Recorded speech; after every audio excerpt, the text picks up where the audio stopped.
नमस्कार, मैं हूं N24 के खास कार्यक्रम सोशल मीडिया स्पेशल बुलेटिन में आपका स्वागत है। बुलेटिन की शुरुआत करेंगे तमाम बड़ी खबरों के साथ। इसराइल ने ईरान में आपको बता दें कि लगातार कई हमले किए हैं और ईरान में अराक हैवी वाटर रिएक्टर पर हमला कर दिया है और हमले के बाद हुए नुकसान की जानकारी नहीं मिली है। कुछ घंटे पहले ही इजरायली सेना यानी कि IDF ने अराक और खुंडब शहर के लोगों को इलाका खाली करने की चेतावनी दी है।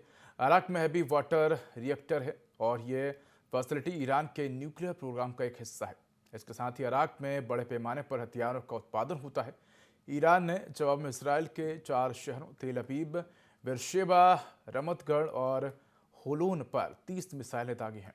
इसराइली मीडिया के मुताबिक 7 मिसाइलों को इसराइली डिफेंस सिस्टम रोकने में नाकामयाब रहा है और इसमें 176 लोग घायल हुए हैं। 6 लोगों की हालत गंभीर है। इसराइली PM बेंजामिन नेतन्याहू ने कहा कि ईरान जानबूझकर इजरायली नागरिकों और अस्पतालों को निशाना बना रहा है। इसराइल इन हमलों का बदला लेगा। ईरान और इसराइल के बीच जंग 7वें दिन में पहुंच गई है। अब तक इसराइल के 24 लोग मारे गए हैं। वहीं वाशिंगटन स्थित एक ह्यूमन राइट्स ग्रुप ने दावा किया कि ईरान में मौत का आंकड़ा अब तक 639 हो चुका है और 1329 लोग घायल हुए हैं। रूस ने ईरान और इसराइल जंग में अमेरिका की दखलंदाजी को लेकर चेतावनी दी है। रूसी समाचार एजेंसी के मुताबिक क्रेमलिन के प्रवक्ता दिमित्री पेस्कोव ने कहा कि अगर अमेरिका ईरान और इसराइल के बीच चल रहे संघर्ष में दखल देता है तो इससे हालत और ज़्यादा बिगड़ सकते हैं और तनाव खतरनाक स्तर तक पहुंच सकता है। हिजबुल्लाह ने ईरान के supreme leader Ayatollah Ali Khamenei को जान से मारने की धमकियों पर नाराजगी जताई है। हिजबुल्लाह ने एक बयान में कहा कि ईरान के नेता को जान से मारने की धमकी देना करोड़ों मुसलमानों और खेमनेई को मानने वालों का अपमान है। संगठन ने कहा कि इन धमकियों के बाद अब वह खेमनेई के साथ और भी मजबूती के साथ खड़ा है। हालांकि जब से इजराइल ने ईरान के अंदर सैन्य कार्रवाई शुरू की है, हिजबुल्लाह ने खुद लड़ाई में हिस्सा नहीं लिया है। हिजबुल्लाह ने इजरायली हमले की आलोचना ज़रूर की थी, लेकिन यह भी साफ कर दिया था कि वह लेबनान की सरकार को बिना बताए संघर्ष में नहीं पड़ेगा।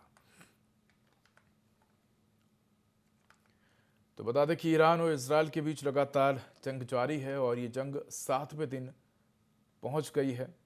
तो इजराइल ने ईरान में अराक हैवी वाटर रिएक्टर पर हमला कर दिया है। हमले के बाद हुए नुकसान की जानकारी नहीं मिली है। इससे कुछ घंटे पहले इजरायली सेना ने अराक और खुंडब शहर के लोगों को इलाका खाली करने की चेतावनी दी थी। अराक में हैवी वाटर रिएक्टर है। यह फैसिलिटी ईरान के न्यूक्लियर प्रोग्राम का एक हिस्सा है। इसके साथ ही अराक में बड़े पैमाने पर हथियारों का उत्पादन होता है। इसराइल ने जवाब में बता दें कि ईरान ने 4 शहरों तेल अवीव, बेरशेबा, रमतगढ़ और हेलोन पर 30 मिसाइलें दागी हैं। ये इजरायली शहर हैं। इजरायली मीडिया रिपोर्ट के मुताबिक 7 मिसाइलों को इजरायली डिफेंस सिस्टम रोकने में नाकामयाब रहा है और इसमें 176 लोग घायल हुए हैं। 6 लोगों की हालत गंभीर है। इसराइली PM बेंजामिन नेतन्याहू ने कहा कि ईरान जानबूझकर इसराइली नागरिकों और अस्पतालों को निशाना बना रहा है। इसराइल इन हमलों का बदला लेगा। ईरान और इसराइल के बीच जंग 7वें दिन में पहुंच गई है और अब तक इसराइल के 24 लोग मारे गए। वहीं वाशिंगटन स्थित एक ह्यूमन राइट्स ग्रुप ने दावा किया है कि ईरान में मौत का आंकड़ा अब 639 हो चुका है और 1329 लोग घायल हुए हैं। इसके साथ ही रूस ने ईरान और इसराइल जंग में अमेरिका की दखलंदाजी को लेकर चेतावनी दी है। रूसी समाचार एजेंसी के मुताबिक क्रेमलिन की प्रवक्ता दिमित्री पेस्कोव ने कहा कि अगर अमेरिका ईरान और इसराइल के बीच चल रहे संघर्ष में दखल देता है तो इससे हालत और ज़्यादा बिगड़ सकते हैं।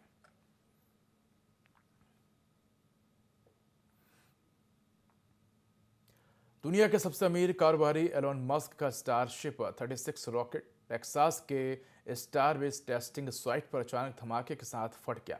इसकी लपटें और धुआं दूर दूर तक दिखाई दिया। ये धमाका भारतीय समयानुसार आज यानी कि 19 जून को सुबह करीब 9:30 बजे हुआ। धमाका उस वक्त हुआ जब 29 जून को होने वाले स्टारशिप के 10वें टेस्ट फ्लाइट से पहले रॉकेट का दूसरा स्टैटिक फायर टेस्ट चल रहा था और इस टेस्ट में रॉकेट को ज़मीन पर ही रखकर उसके इंजन को चालू किया जाता है ताकि लॉन्च से पहले सब कुछ ठीक हो। ये चेक किया जा सके कि टेस्ट शुरू होने से पहले रॉकेट के ऊपरी हिस्से में जहां फ्यूल टैंक होते हैं वहां आपको बता दें कि अचानक विस्फोट हो गया। देखते देखते पूरा रॉकेट आग के गोले में तब्दील हो गया। आसपास के इलाके में रहने वाले लोगों ने बताया कि धमाका इतना जोरदार था कि उनके घरों की खिड़कियां हिल गईं। इस धमाके का जो वीडियो सामने आया है उसमें दिख रहा है कि रॉकेट की नोज यानी कि ऊपरी हिस्से से अचानक आग की लपटें निकलती हैं और फिर पूरा रॉकेट धमाके के साथ फट जाता है। तो NASA space flight YouTube channel पर यह टेस्ट लाइव दिखाया जा रहा था और इस दौरान कमेटी में बताया गया कि फ्यूल लोडिंग प्रक्रिया शुरू होने के लगभग 30 मिनट बाद विस्फोट हुआ। स्टैटिक फायर टेस्ट के दौरान रॉकेट के इंजन को लॉन्च माउंट से जुड़े रहते हुए चालू किया जाता है। टेस्ट में रॉकेट के 6 रैप्टर इंजनों को एक साथ चालू करना था। इस साल स्टारशिप के टेस्ट में लगातार असफलताएं मिल रही हैं। 7वें, 8वें और 9वें टेस्ट फ्लाइट में भी रॉकेट या तो उड़ान के दौरान फट गया या फिर कंट्रोल खोकर क्रैश हो गया। स्पेसएक्स का स्टारशिप दुनिया का सबसे बड़ा और सबसे ताकतवर रॉकेट सिस्टम है, जिसे इंसानों को चांद और मंगल ग्रह पर ले जाने के लिए बनाया जा रहा है। एलन मस्क का सपना है कि स्टारशिप के जरिए इंसान एक दिन मंगल पर कॉलोनी बना सकेंगे। ये रॉकेट पूरी तरह से रीयूजेबल है, यानी कि इसे बार बार इस्तेमाल किया जा सकता है। एलन मस्क के स्टारशिप में टेस्ट के दौरान धमाका हुआ है और लपटें और धुआं दूर दूर तक दिखाई दिया है, जिसके चलते आसपास के लोगों के घरों की खिड़कियां दरवाजे तक हिल गए। ऊपरी हिस्से में विस्फोट हुआ है और रॉकेट आग के गोले में तब्दील हो गया। हालांकि कोई हताहत नहीं हुआ है, लेकिन बड़ा नुकसान हुआ है। तो बता दें कि फ्यूल लोडिंग प्रक्रिया शुरू होने के बाद यह विस्फोट हुआ। इस साल स्टारशिप के लगातार 3 टेस्ट फेल हुए हैं।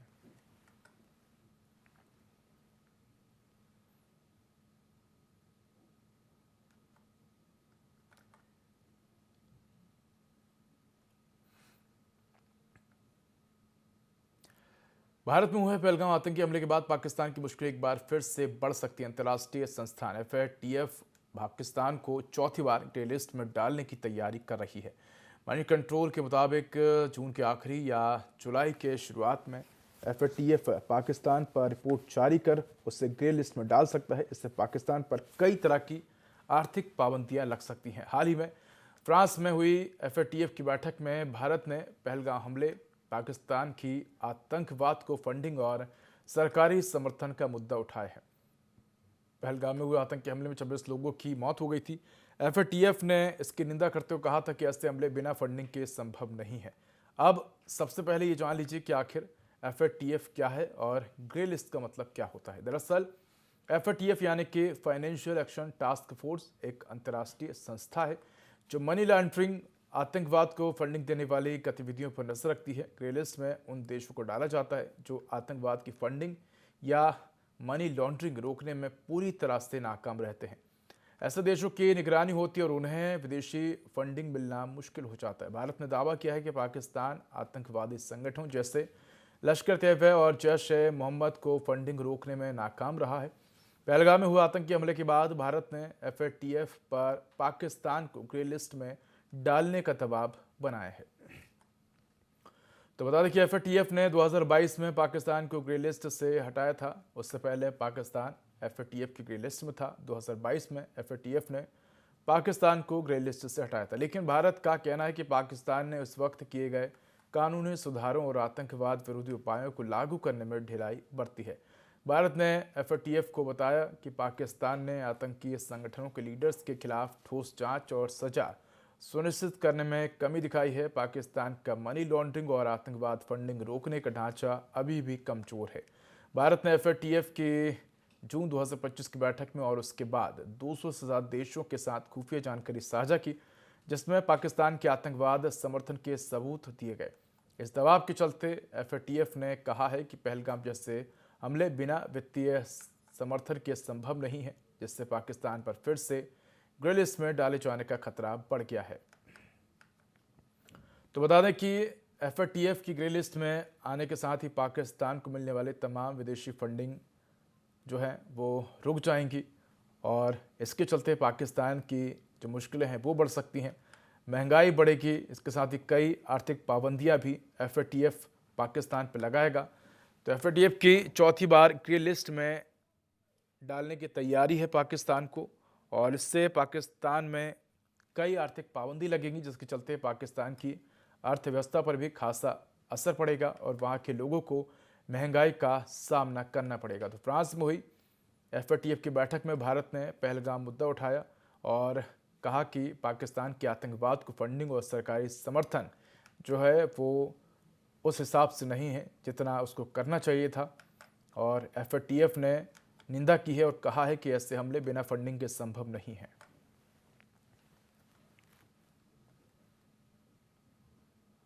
पश्चिम बंगाल के सत्तारूढ़ तृणमूल कांग्रेस टीएमसी ने फिल्म केसरी चैप्टर 2 के प्रोड्यूसर्स पर इतिहास के साथ छेड़छाड़ का आरोप लगाया है। पार्टी का कहना है कि फिल्म में बंगाल के स्वतंत्रता सेनानियों की गलत छवि पेश की गई है। बुधवार को पार्टी ने प्रेस कॉन्फ्रेंस कर कहा कि फिल्म में क्रांतिकारी खुदीराम बोस का नाम खुदीराम सिंह बताया गया है। वहीं वरिंद्र कुमार घोष को वीरेंद्र कुमार और वह भी अमृतसर का बताया गया है। टीएमसी नेताओं कुणाल घोष और अरूप चक्रवर्ती ने मीडिया से बात करते हुए कहा कि यह सिर्फ गलती नहीं बल्कि बंगाल की स्वतंत्रता संग्राम में भूमिका को मिटाने की साजिश है। बता दें कि फिल्म के 7 प्रोड्यूसर्स के खिलाफ भारतीय न्याय संहिता यानी बीएनएस की कई धाराओं में विधाननगर साउथ पुलिस स्टेशन में एफआईआर दर्ज की गई है। मुख्यमंत्री ममता बनर्जी ने बिना फिल्म का नाम लिए कहा कि बंगाल के स्वतंत्रता सेनानियों की भूमिका को कमजोर करने की कोशिश की जा रही है। उन्होंने आरोप लगाया है कि इस तरह की कोशिशें बीजेपी के समर्थन से हो रही हैं। उन्होंने कहा कि हम इसकी निंदा करते हैं। बंगाल की सांस्कृतिक विरासत को बार बार निशाना बनाया जा रहा है। टीएमसी ने यह भी आरोप लगाया कि ये पहली बार नहीं है जब केंद्र सरकार ने बंगाल की विरासत को कमजोर करने की कोशिश की है।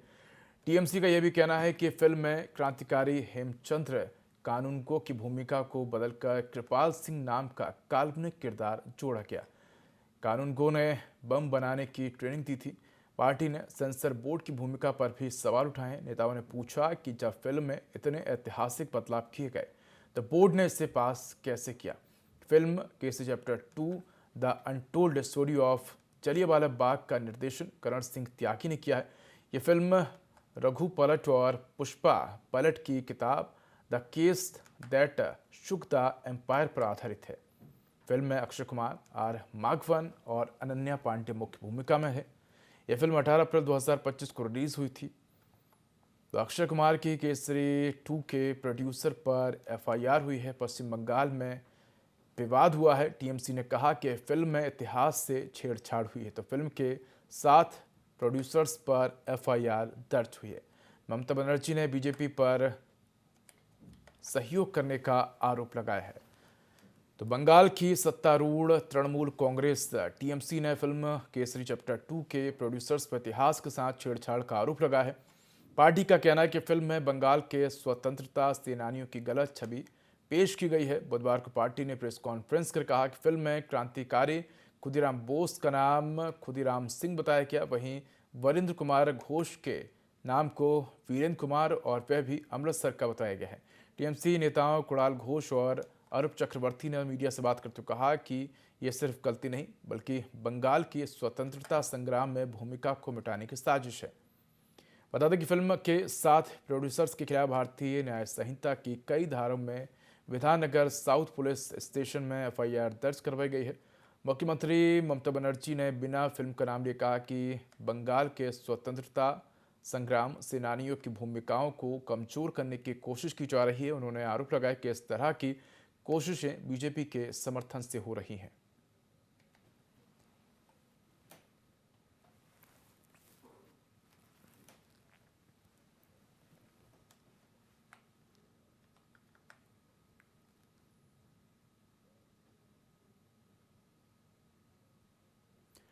तो सोने चांदी के दाम में आज यानी कि 19 जून को गिरावट है। India Boolean and jewellers association के अनुसार 24 कैरेट सोने का दाम 686 रुपये गिरकर 98,768 रुपये प्रति 10 ग्राम पर आ गया है।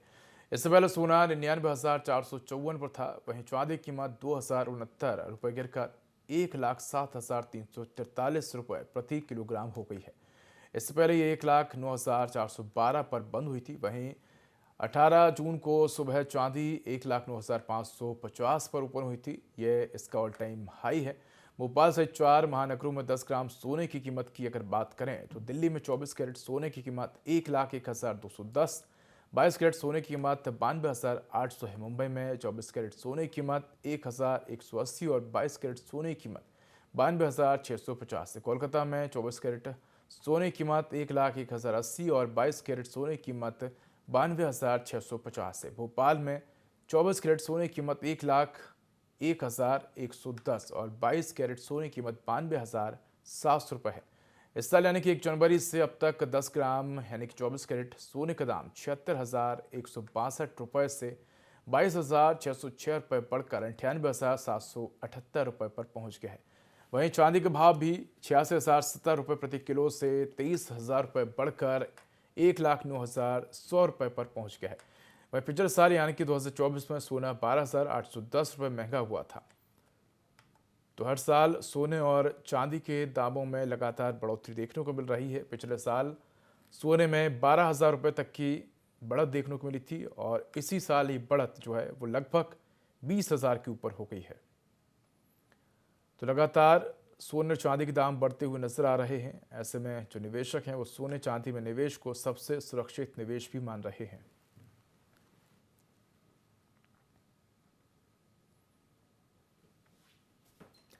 खबर भोपाल से है, जब मौसम का बदला मिजाज, 15 जिलों में भारी बारिश का अलर्ट जारी किया है। भोपाल जबलपुर में झमाझम बारिश की संभावना है। प्रदेश में मानसून के कम दबाव वाले 4 सिस्टम सक्रिय हैं। बड़वानी, झाबुआ, धार, रतलाम, इंदौर, नीमच, गुना जिलों में भारी बारिश का दौर देखा जाएगा।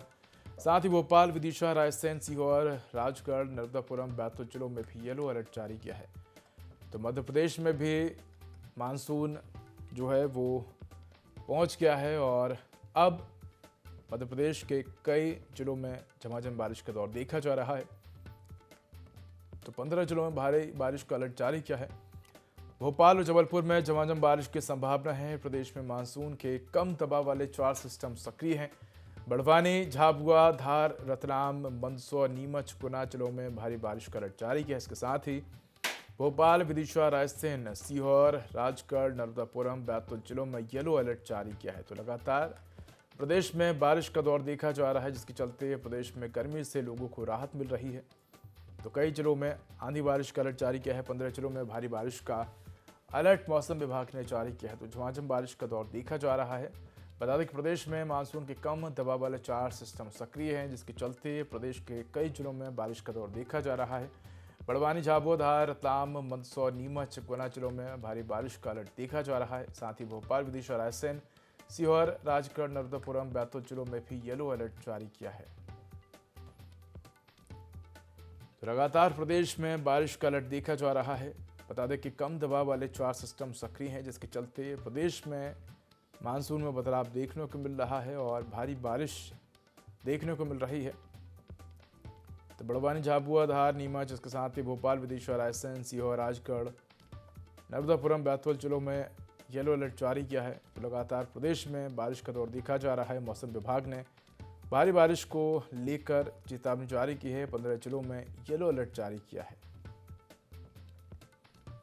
तो लगातार मध्य प्रदेश से मानसूनी आपको बता दें कि सिस्टम एक्टिव है और जिसके चलते लगातार बारिश का दौर देखा जा रहा है। कई जिलों में बारिश हो रही है और बता दें कम दबाव वाले 4 सिस्टम सक्रिय हैं, जिसके चलते प्रदेश में बारिश का दौर देखा जा रहा है।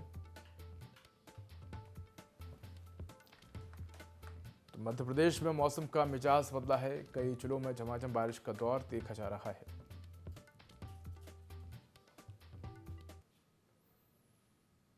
मुख्यमंत्री आवास परिसर में योग अभ्यास किया गया है, जहां मुख्यमंत्री पुष्कर सिंह धामी के साथ मुख्यमंत्री कार्यालय के अधिकारियों और कर्मचारियों ने भी योग किया। इस अवसर पर मुख्यमंत्री ने प्रदेशवासियों से योग को नियमित दिनचर्या का हिस्सा बनाने की अपील की। मुख्यमंत्री ने कहा कि योग केवल शारीरिक अभ्यास नहीं बल्कि आंतरिक शांति और आत्मबोध की एक प्रक्रिया है। यह हमारे मन को स्थिर कर चेतना की गहराइयों तक पहुंचाने का माध्यम है। उन्होंने भारतीय संस्कृति की महत्ता पर प्रकाश डालते हुए कहा कि भारत ने सदैव मानवीय मूल्यों को सर्वोपरि रखा है और हमारी सनातन संस्कृति का मूल स्तंभ योग है। यही कारण कि आज योग दुनिया के करोड़ों लोगों की दिनचर्या का अभिन्न हिस्सा बन गया है और भारतीय जीवन शैली को वैश्विक मंच पर प्रतिष्ठित कर रहा है। तो मुख्यमंत्री पुष्कर सिंह धामी ने सीएम आवास में योग किया। इस दौरान सीएम आवास के तमाम अधिकारी मौजूद रहे और सभी ने एक साथ योग किया।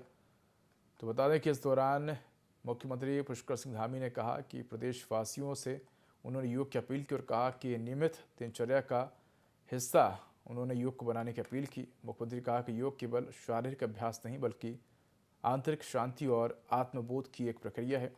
ये हमारे मन को स्थिर रखता है। तो मुख्यमंत्री ने प्रदेशवासियों से योग करने की अपील की। इस दौरान मुख्यमंत्री ने योग किया और कहा कि योग को अपने दैनिक दिनचर्या में शामिल करें।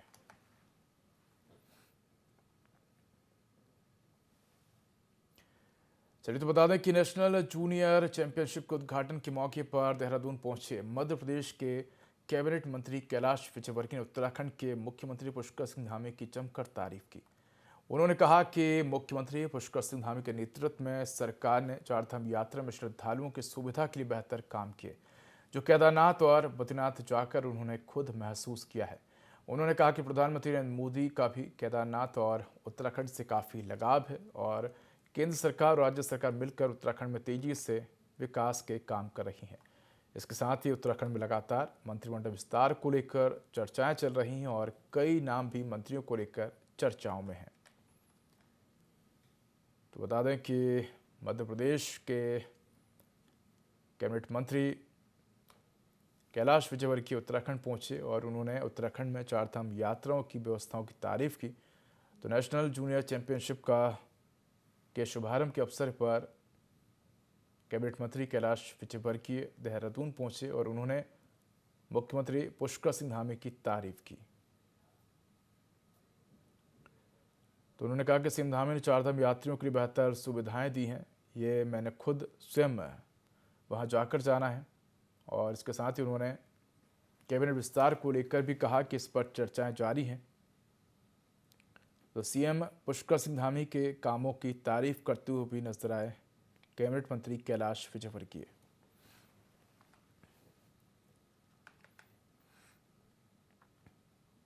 तो सीएम डॉक्टर मोहन यादव ने बड़ा ऐलान किया है। मध्य प्रदेश की लाडली बहना योजना को लेकर बड़ा ऐलान किया है। बता दें कि दिवाली के बाद लाडली बहना को 1500 रुपये महीने मिलेंगे। रक्षाबंधन में 250 रुपये की अतिरिक्त राशि भी मिलेगी।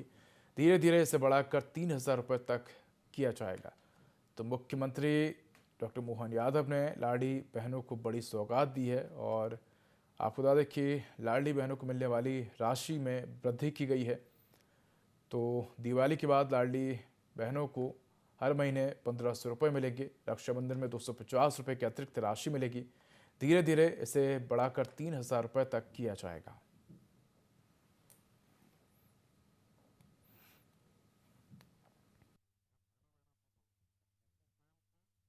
कल्पत्र का घोषणा है 3000 की और हमने कहा हाँ डंके की चोट हम 3000 करेंगे। जब हमने सरकार बनाई तब उसके पहले से 1000 देते आए थे, आज 1250 दे रहे हैं। इसी साल से अभी हम 250 रुपये रक्षाबंधन पे देंगे और दिवाली से हम 1500 रुपये चालू कर देंगे। तो फिलहाल इस बुलेटिन में इतना ही। खबरों का अधिक अपडेट के लिए देखते रहिए i24। नमस्कार।